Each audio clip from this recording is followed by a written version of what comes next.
अस्सलाम वालेकुम, मैं हूँ Risma Burhan, clinical psychologist focus life rehab के प्लेटफॉर्म से। आज के पॉडकास्ट में हम बात करने जा रहे हैं family involvement in active addiction, कि किस तरह से फैमिली एज एन इनेबलर और प्रोवोकर रोल अदा करती है मरीज के एडिक्शन में। कभी एक्सेसिवली क्रिटिसाइज करना, टॉन्ट करना या एक्सेसिवली प्यार देना कभी कभार मरीज में इमोशनल रिएक्शंस को प्रोवोक करता है, जो कि उसके एडिक्शन को सवेयर कर देता है। इसी मौजू पे बात करने के लिए मेरे साथ मौजूद हैं senior psychologist Miss Samina Rana, जो फोकस लाइफ रिहैब में अपनी खिदमात सर अंजाम दे रही हैं। अस्सलाम वालेकुम और खुशामदीद मिस, कैसी हैं आप? जी मैं ठीक।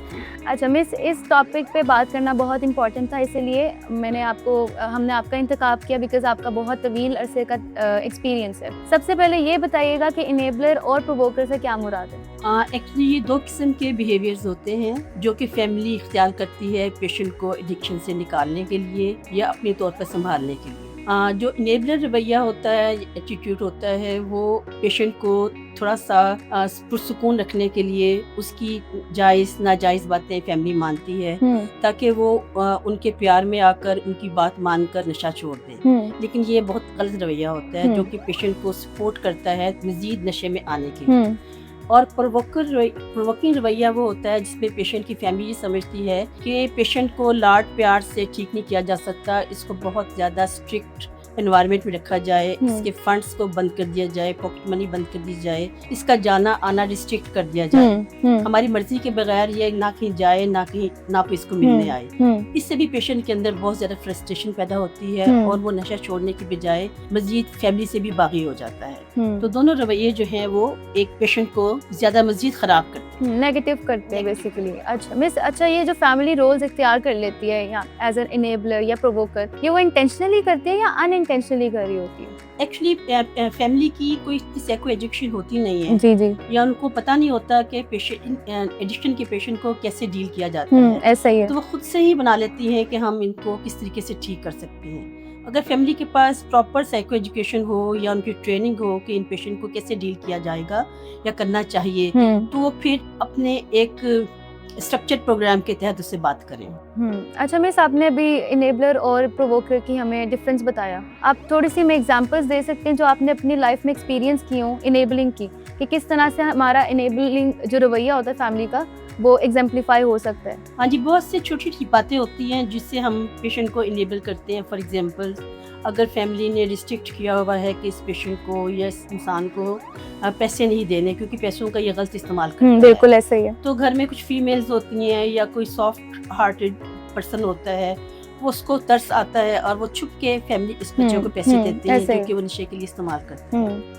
या फैमिली ने घर में कोई स्ट्रिक्ट माहौल किया होता है कि ये टाइम आने का है, ये जाने का है, और पेशेंट जो है रात 10 बजे के बाद घर में एंटर नहीं हो सकता।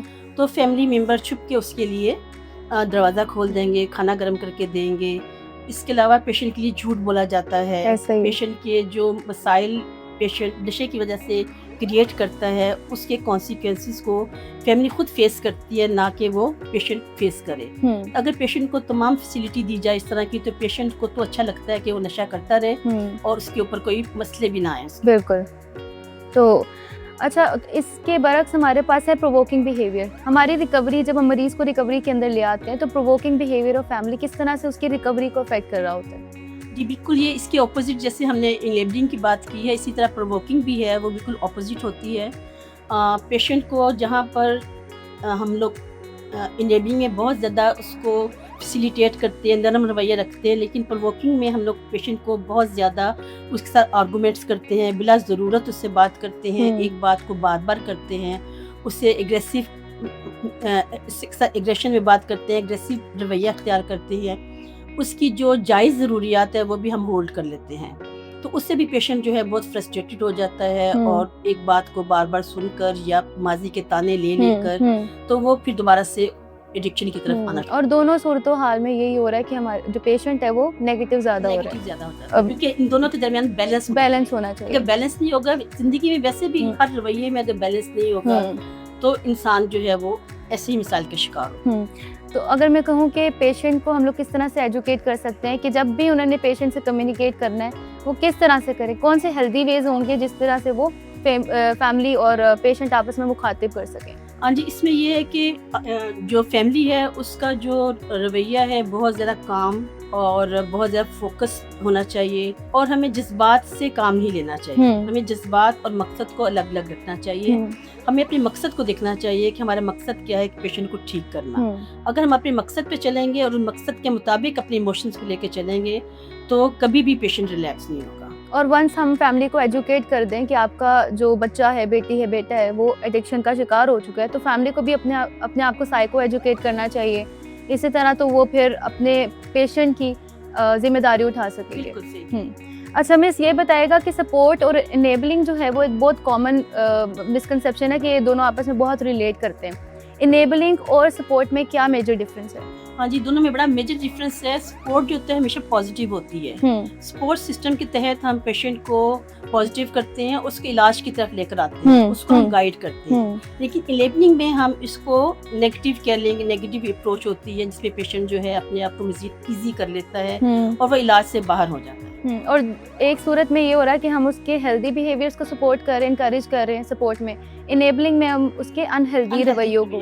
ٹھیک ہے. اور اس پورے پروسیس میں ہوتا یہ ہے کہ اکثر فیملیز ہمارے پاس آتی ہیں اور وہ کہتی ہیں کہ ہم لوگ خود ایگزاسٹ ہو گئے ہیں، برن آؤٹ کا شکار ہو گئے. تو ان فیملیز کو کس طرح سے ڈیل کیا جا سکتا ہے؟ جی، یہ بہت ہی زیادہ ضروری چیز ہے کہ فیملی کو، کیونکہ فیملی بھی مریض کا سر رہ کر ایک پیشنٹ بن جاتی ہے اور برن آؤٹ ہو جاتی ہے. بالکل. تو فیملی کی ایک تو فزیکل ہیلتھ بھی خراب ہو جاتی ہے، اس کے ساتھ ساتھ ایموشنل اور سائیکولوجیکل ہیلتھ بھی خراب ہو جاتی ہے. فیملی کے کئی ممبر ان کو ٹھیک کرتے کرتے ڈپریشن کا شکار ہو جاتے ہیں، انگزائٹی کا شکار ہو جاتے ہیں. اس کے لیے فیملی کو بھی سیشن کی ضرورت ہوتی ہے، سائیکو ایجوکیشن کی ضرورت ہوتی ہے. وہ کاؤنسلنگ سیشن لیں آ کر اور اپنے آپ کو نشے کی بیماری کے بارے میں اپنے آپ کو ایجوکیٹ کریں کہ اس میں کن چیزوں پہ ہمیں کام کرنا ہے، کن چیزوں پہ پیشنٹ کو روکنا ہے، پیشنٹ کو کیسے آگے لے کے جانا ہے.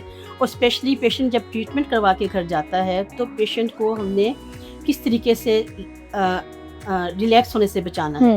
کیونکہ ریلیکس جو ہے ہم سمجھتے ہیں کہ صرف کیمیکل ریلیکس ہوتا ہے، اگرچہ کیمیکل ریلیکس سے پہلے ایموشنل ریلیکس. بالکل ایسے. تو فیملی کو جب پتہ ہوگا کہ پیشنٹ کو ایموشنل ریلیکس بچانے کے لیے اسے خود بھی اپنے پر کام کرنا ہے، خود بھی اپنے ایموشنز پہ کام کرنا ہے، تو پھر فیملی جو ہے وہ اپنے آپ کو اچھی طرح علاج میں لے کے چلیں. اور اسی طرح جو مریض ہے اس کی لانگ ٹرم ریکوری ہم لوگ انشور کر سکیں گے. بہت شکریہ مس سمینا، آپ نے ویلیویبل انسائٹس دی اپنے تجربے کے بیسس پہ. ہم ایک نئے پوڈ کاسٹ کے ساتھ دوبارہ حاضر ہوں گے. تب تک اپنا اور اپنے پیاروں کا خیال رکھیے. اللہ حافظ.